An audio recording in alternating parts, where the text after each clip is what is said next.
All right, everybody, that's the baseball highlight, the amazing, spectacular, terrific, the great one, the people's champion. Host and welcome back to the baseball hut too. Hopefully you like this video. Hit that subscribe button. So on this channel is very unique. And then I talk about the media. I'm very critical of the media. I don't really care for what they do.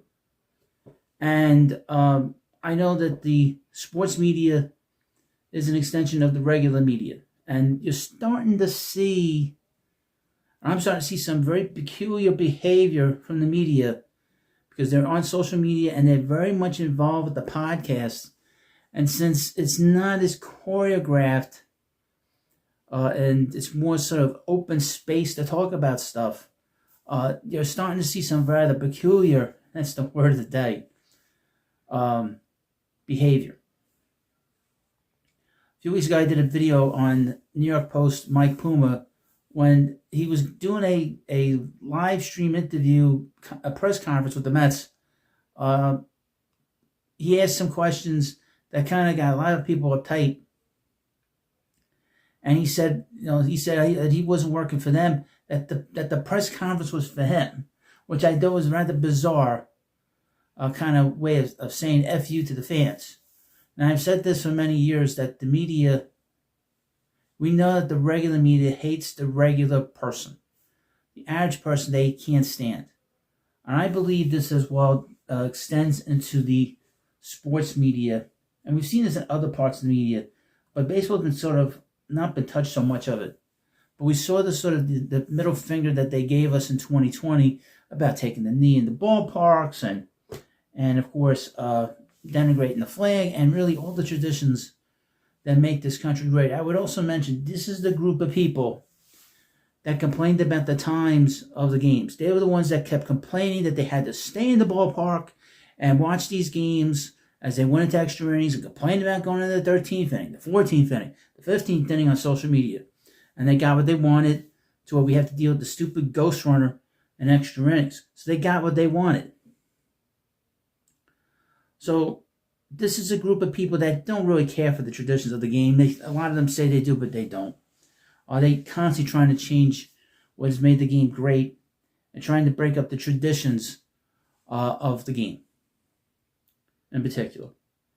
Now, the media, as you know, like to make up stuff. They make up stuff all the time. And we know that the sports media does that as well. They'll come up with all these different scenarios. Well, they'll write about this guy's going to get traded to the Mets, that guy's going to get traded to the Yankees. They're going to sign this player, that player. And they've done this for years. So when things don't happen the way the fans want it, fans who are the paying customers, maybe they've forgotten that the customers are always right. And you have to sort of take it with a grain of salt, especially when you're dealing with people that are complaining about little ticky-tack stuff. What I mean by ticky-tack stuff, the Mets signed a player to a minor league deal, and there's like a total meltdown. Well, why are you signing this guy? Relax, okay? That's my attitude. And it can be very difficult dealing with those people. But you have to sort of say, all right, you either block it out, you laugh about it, but you don't get nasty like Joel Sherman did in this podcast for talking Yankees. I guess the podcast is called Pinstripe Post, which is probably part of the New York Post. And he's talking to this potato and complaining about... Now, I would mention, New York Yankees have not done much this offseason. They've sort of gotten away with a lot of stuff. We know they won 94 games last year, and they went to the World Series the year before. But Yankee fans have a higher expectation of what they want from the Yankees than most teams, okay? And when they see the Dodgers spending the amounts of money and deferring it, Yankee fans have a right to ask what's going on. And we know the reputation of the New York Yankees and the reputation of the late George Steinbrenner. He spent money no matter what. No matter how much money he spent, he wanted to put a good team on the field. And there is a feeling amongst a lot of the fans who are customers. I would mention, I'm a Mets fan, I'm a customer, okay? I spend time talking about the Mets. I spend time watching the Mets. I spend time doing videos on the Mets now for the past 5 years. Okay, I should be respected. Just like all the fans that have the little shows, and all the fans that watch the games, and all the fans that spend money going to the ballpark, we should be given respect. And the idea that Joel Sherman thinks that he has a right to tell the fans to go F themselves because they're questioning certain things, and that they have to, it's the house. Let me read you this thing from Talking Yankees. Well, in this quote, I'll start with the first part. Will any of those people shut the F up now? They will not shut the F up. New York Post, Joel Sherman says, Hal Steinbrenner made Yankees fans eat their words. Now, the Yankees, like I said, they did pretty much brought the same team back, the same group back from what they did last year. And they got humiliated in the playoffs again. The Blue Jays beat them. The Blue Jays went to the World Series. The Blue Jays were 3 outs away from the World Series. And they basically disrespected the Blue Jays all year long. Ergo, what happened with Michael Kay, basically saying they weren't a first-place team. When they were a first-place team, they won the division. And, of course, they went to the World Series. And 3 outs away from getting the first World Series since 1993. But, like I said, the media has just a real hatred of the average fan. I don't think they understand the amount of time we spend, probably just as much time as they do. This is their job, okay? This is not our job. This is our hobby. This is our passion, okay? And some fans are misguided, and they're impatient. I would also say this. We have people in the media that's in their realm that are delusional too. Ergo, WFAN's Joe Beningo, who is still complaining that the Mets and Steve Cohen care more about the casino than they do about the ball club, even though they were willing to spend $60 million on Kyle Tucker and spent over $40 million for Bo Bichette. But be that as it may, this is the kind of stupidity that you deal with when you deal with some people in the media and with some fans. But with fans, it's different. But the media, they hold themselves to this high regard. But now, because they're involved in all these different podcasts, and they're not in these controlled interviews where they're going on the local television shows or on SNY or the MLB network, you're starting to see some unhinged kind of attitudes and some kind of weird kind of interactions that they have. Now, I'll post just a screenshot of the two. One of this potato and this other, and of course, Joel Sherman. You'll hear the voice of Joel Sherman in this video momentarily. But the Yankee fans were not happy that they gave a qualifying offer to Trent Grisham. Because even though he had a career year last year, he's been a very average player, a mediocre offensive player, a very good defensive player. He had a career year. So Yankee fans felt that the Yankees kind of hamstrung themselves by giving him that qualifying offer. And he took it because he couldn't find anybody that wanted to sign him. And the only big move they made was signing Cody Bellinger, who, by the way, some people think that they may have overpaid in terms of the years. In terms of the years is something that kept the Mets from really going all in on him, and many teams, so they didn't want to give him more than 3 years. Yankees gave him a 5-year deal. No opt-outs, no nothing. Guaranteed. And no trade clause, too, I believe. So Yankee fans want more. They expect more, And they've been unhinged since last year, since the Mets signed Juan Soto. So the Yankee fans are pissed off. They lost the guy that they were hoping to have for many, many years, and he didn't sign. So they've been so pissed off for the past year. This is why this is sort of has boiled over.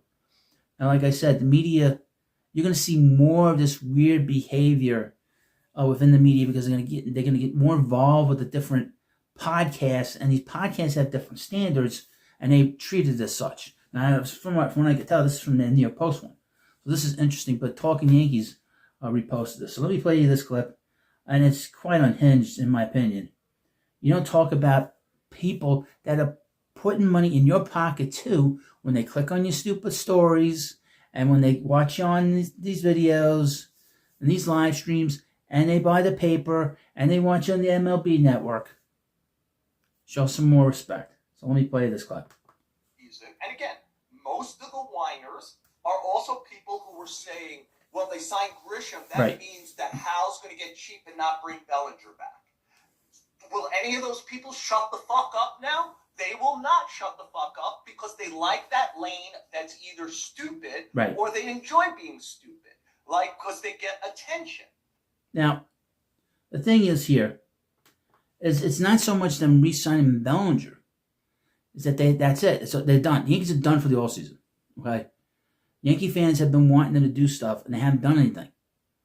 Early, for a long time, it looked like they wanted to sign Bo Bichette, but that didn't go anywhere, as far as I know. The Yankees have some holes on this team. Even though they won 94 games, they have holes. They don't really have a shortstop. Anthony Volpe is very soft, and obviously the people he surrounds himself don't like him being criticized, and that has gotten over as gone over, and people have noticed it.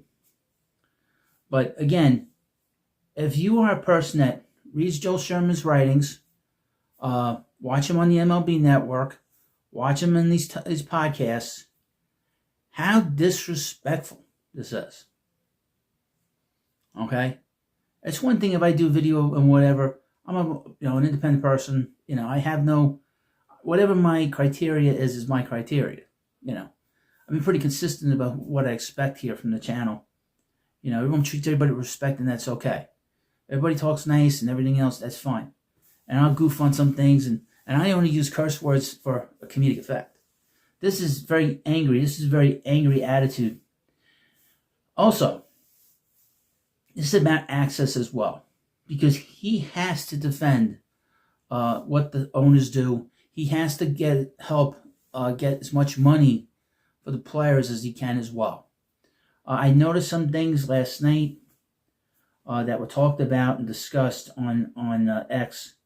Barcelona, I'll just read this. It's from what he posted. Kevin Gausman has been among the best free agent starting pitchers in recent decades. After signing his 5-year, $110 million deal with the Blue Jays from 2021 to 25, he's been so consistent. Now he's a free agent. Why is he coming out and all of a sudden Kevin Gausman? Why is he coming out? Because he's trying to get money for the players. Okay, he wants access to the players. So I said this for many years. They work for the players. They work for the owners. They're basically free publicity for them. And also like this, John Heyman, the Scott Boras whisperer, had posted all the players that are still free agents, and basically begging, trying to get the fans to pressure the teams to sign these players. It's bizarre. And we saw when the Mets did not re-sign Pete Alonso, they did not re-sign Edwin Diaz, and they traded a couple other players. We saw how some former players were not happy, how upset they were. We saw how angry Todd Frazier was, complaining about the Mets and talking about how they didn't know what they were doing, and it's very bizarre behavior. But like I said, look, you want to be out in the open and say, oh, okay, we work for the teams and stuff. That's fine, but they don't do that. Also, I would mention one of our favorite targets here at the Hut has been little Andy Martino for the last 5 years. He now works for the Mets. He is the Mets reporter. You know what that means, folks? For him, no influence. He'll have access to the Mets, but no influence. No influence on what he's been doing for the last many, many years. And I mentioned this as well. All the sort of talent as writers, they all want to work for the teams. Secretly they do. We saw in 2010, whatever it was, when former Mets general manager Omar Minaya called out Adam Rubin, who was probably the worst individual on Twitter when interacting with Mets fans. He told everybody, revealed to everybody during a press conference, that Adam Rubin was so hard on the Mets because the Mets would hire him for a job. That's something that's not talked about. How many times these writers and these different people that cover the teams want jobs in baseball. They want to be in baseball. Being a writer is like on the outside looking at it. They want to be on the inside. Okay, and that really put the final nail in the coffin for Omar Minaya, because they were going to get him out of here as quickly as they could. Now he was basically everything kind of turned around for him. People were saying great things about him many years later when the Mets went to the World Series. A lot of those players were very integral in them making their World Series run in 2015. But to act like this, the way Joel Sherman acted, like it's unhinged, it's not nice. You have to be better, you know. And it's I've heard this. People say that about me. You got to be better. But this is different because he's a supposed professional in this industry, and he's screaming and cursing in an angry way about fans that have a right to their own opinion. Anyone has a right to their own opinion. I don't have to hear it.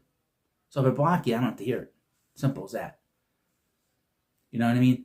And this is the guy, and many of these writers like to pretend that they're general managers. So that's why you see these articles about, well, you know, if the New York Yankees sign this guy, this will help this out. And then, you know, they do this. So they feed into this too with that. But this is my take. If you didn't know about this was talked about on X. I don't know how well this video is going to do. But I like doing different things here, and I don't care what I say.